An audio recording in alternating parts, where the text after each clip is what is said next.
रामायण में सुग्रीव को उसका राज्य वापस दिलाने के बाद माता सीता की खोज कैसे शुरू हुई।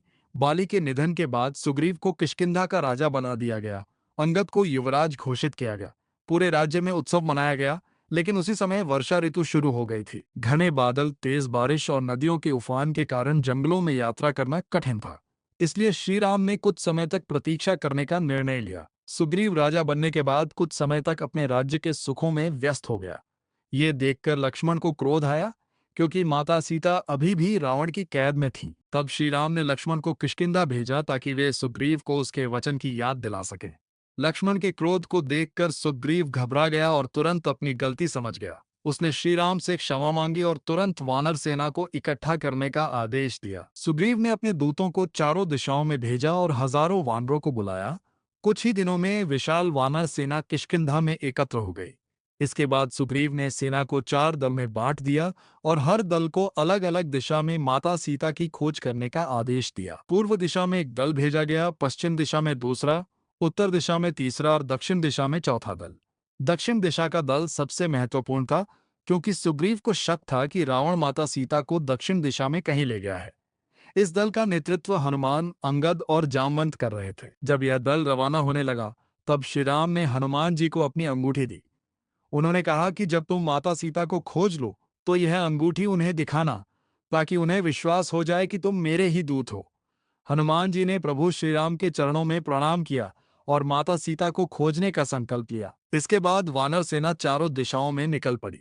हनुमान, अंगद और जामवंत दक्षिण दिशा की ओर घने जंगलों, पहाड़ों और नदियों को पार करते हुए आगे बढ़ने लगे। यही वह समय था जब वास्तव में माता सीता की खोज का महान अभियान शुरू हुआ।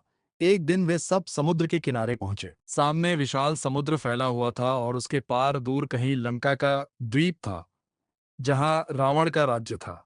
लेकिन समस्या यह थी कि समुद्र बहुत विशाल था और उसे पार करना किसी के लिए आसान नहीं था। तभी वहां उन्हें एक वृद्ध गिद्ध संपाति मिला, जो जटायु का भाई था। जटायु वही वीर पक्षी था जिसने माता सीता को बचाने के लिए रावण से युद्ध किया था और अपने प्राण न्यौछावर कर दिए थे।